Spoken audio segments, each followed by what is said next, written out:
see, these are just some of the shoes that I have to get rid of because my feet grew a whole half size.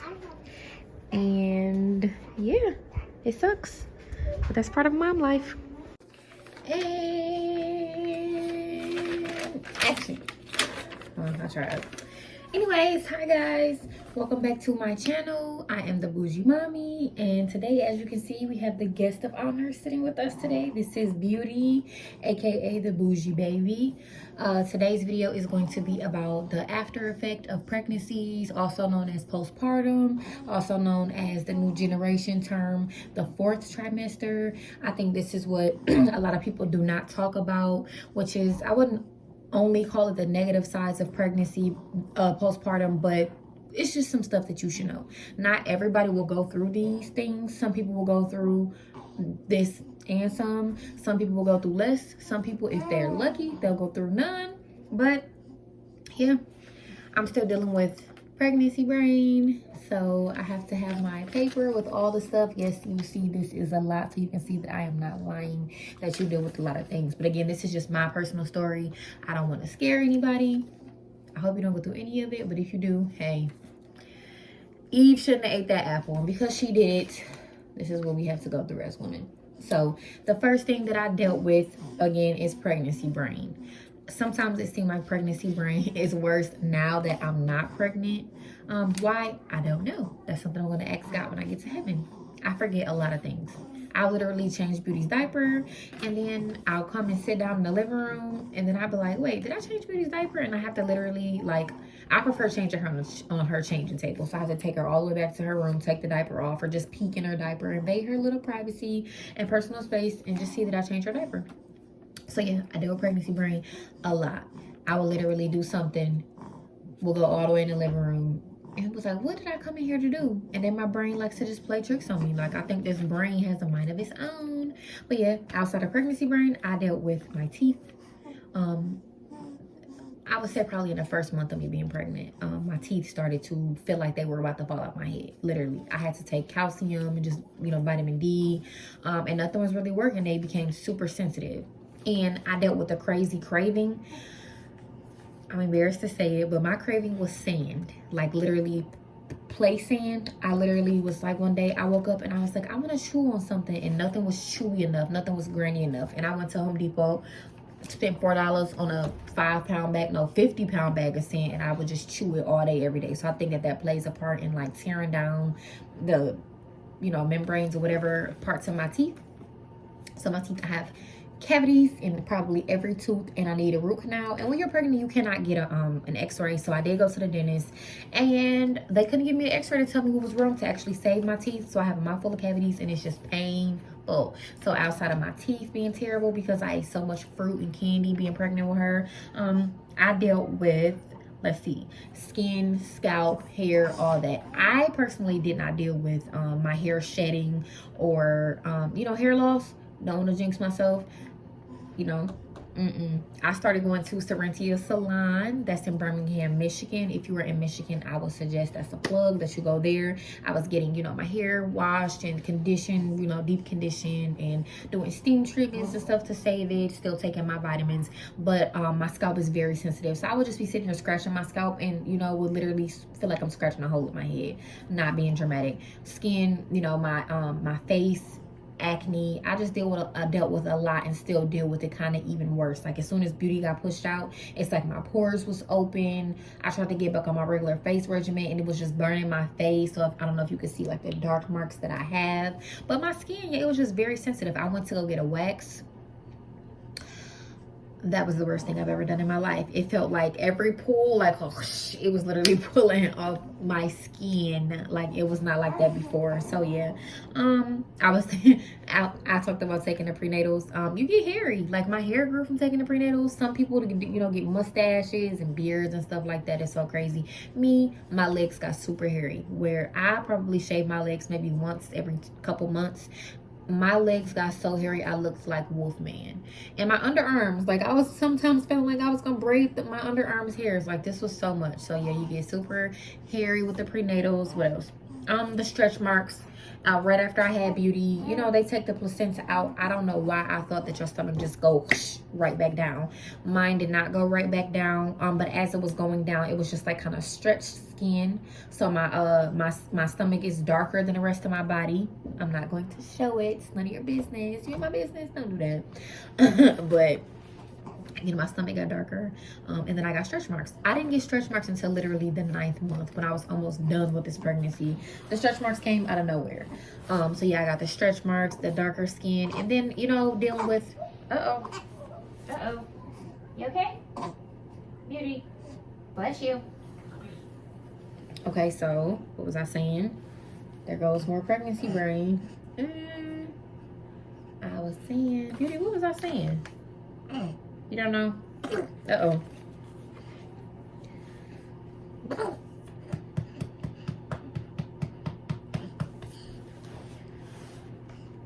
Okay, so I also dealt with, I would say I developed an insecurity.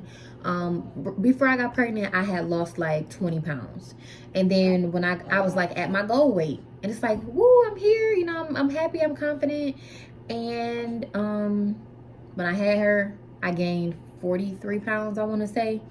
So after I had her, I then lost another 33 pounds. So I'm 15 pounds now over where I was before, but the weight went to different places. You know, it's like a whole bunch of fat in my arms, you know, fat in my stomach that was there. You know, you get wider, hip spread and stuff like that. So my clothes started to fit differently. So like I said, I developed a small insecurity, just because, you know, I haven't been this size. I just look different. And, you know, people don't talk about the emotional state of it. When you first have a baby and going into the months out of it, you just don't look the same. You don't feel the same. You know, you just look at yourself differently. So I'm definitely the little insecurities of being overly emotional. I remember I was in the hospital and her dad made a comment. He was joking, but he was like, literally, I had just had her hours after I had her. He was holding her and he was like, didn't you just have her? Why your stomach still fat? And I hadn't looked down at my stomach yet. So when I looked at it, it was like, wow, my stomach is still fat. And that just stuck with me. And, you know, I know he was joking. It was not nice. You know, I was probably being overly emotional. But I cried. You know, in the bathroom and I cried about it. But now that I look at my stomach, I'm just like, wow, you know, my stomach was not here hanging over my pants, you know, like it was before. So that's definitely different. The emotions are still here. And then I'm so overly emotional and overly protective when it comes to her. Like, you know, we don't have visitors outside of it being, a pandemic right now, dealing with the coronavirus. You know, we don't have visitors much. I'm not working yet. I will start working from home, but it's just, you know, it's just different. Everything is different. Everything is different from your head to your toe. Everything is different. The way you think, the way you see, smell, everything. I still have strong senses. That does not go away. What else? Oh, carpal tunnel. My baby is so heavy.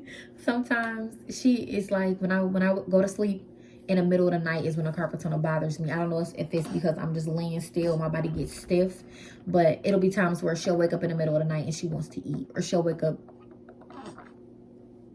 and she's pooping.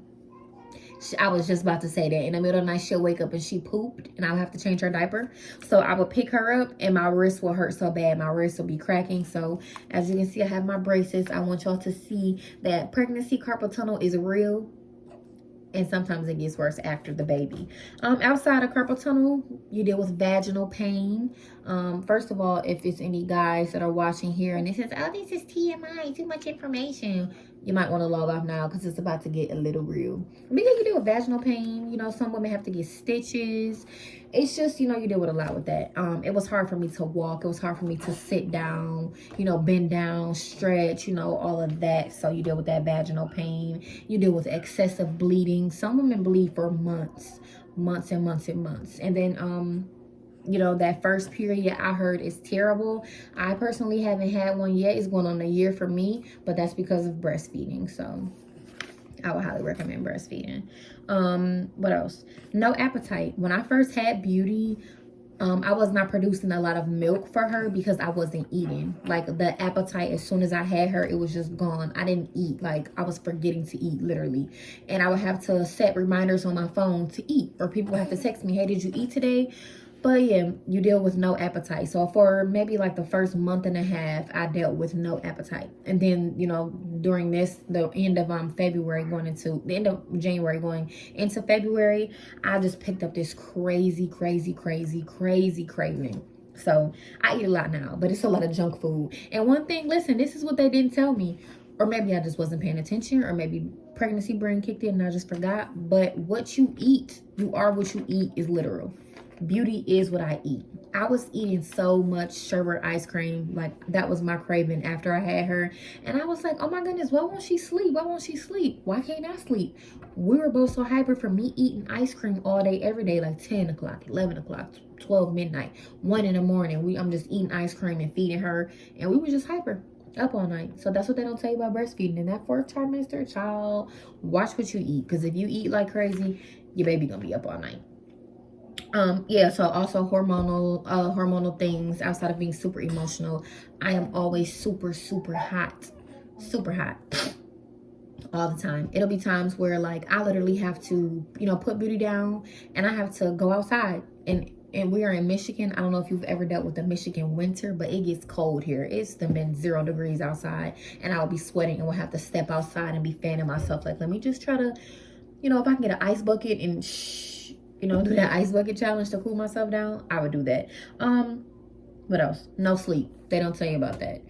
They told me about that, but I think I didn't take it serious. That whole sleep and baby sleep is so real. My baby was, when she first got her that first month, she would be asleep the entire day. I could not get her to wake up at all. She would sleep the entire day, and then would be up all night. And it was just driving me crazy. So yeah, sleeping baby sleeps. I got an epidural. So with the epidural, it makes my neck and my back hurt so bad. Like, I go days being fine. And then when it hurts, it's terrible, to the point where sometimes I feel like I can't even walk. It's terrible. Stomach pains. I dealt with maybe the first 3 weeks of my uterus contracting, especially when I was feeding her. So that's like a pain. It feels like cramps and constant contracting literally of your uterus after you have the baby, and that's just your uterus trying to get back small, trying to shrink itself. And what else? Phantom cries. Have you ever heard of phantom cries? Me neither. I deal with phantom cries where it's like, okay, I just need a little break really quick. She's asleep. Let me go take a shower. I'll be in the shower and I will hear her screaming and crying, and I'll hurry up and get my towel and run out the shower, and she's in here sound asleep. And I'm like, I just heard my baby crying. I'll be going in the kitchen cooking or something like that, and I'm like, I hear her crying. She's whining. Come in here, and she'll be sitting here, you know, sitting in her swing, doing whatever she's doing. Phantom cries are so real. And also, when baby cries, your boobs leak. I don't know, maybe that won't happen to everybody, but for me, every time Beauty cries, my boobs leak. They leak. And speaking of boob leakage, I will be asleep. You know, breast pads, don't work. Don't waste your money. Breast pads do not work. I would say get a good thick bra that you don't care about messing up, and get some nice sheets that you don't care about messing up, because it's going to be times where you're going to wake up in the middle of the night drenched in your own milk. What else? Yeah, no alone time. As you can see, no alone time. Beauty is breastfeeding. She is so attached to me, it makes no sense. You get absolutely no alone time. When I'm in the shower, I have to put Beauty in her car seat and she has to sit in front of the shower. When I'm using the bathroom, I have to put her in the seat. When I'm cooking, I have to make sure she can see me. If she can't see me or if she can't smell me, she's crying. If she wakes up in the morning and I'm not right there, she's screaming. And then as soon as she sees me, so yeah, when you breastfeed a baby, they're super attached. What else is it? My feet grew a whole half size. So I have to literally get a whole new wardrobe of clothes because my body is different, and I have to get all new shoes. 6-week appointment. Mine was terrible. I'm going to let you see for yourself. My 6-week appointment was completely terrible, only because they have to check you. And I'm just like, I just got stitches and you want to check me? That hurt bad. It was terrible. Let's see. With breastfeeding, you kind of get drained. Beauty sucks me dry. She's eating so much. She does cluster feeding. Beauty eats so much. By the time she gets done eating, I'm drained. Like, she's taking all of my energy taking everything from me. So make sure you're eating, make sure you're drinking, make sure you're getting enough sleep. The last things I would say is me being overprotective of her.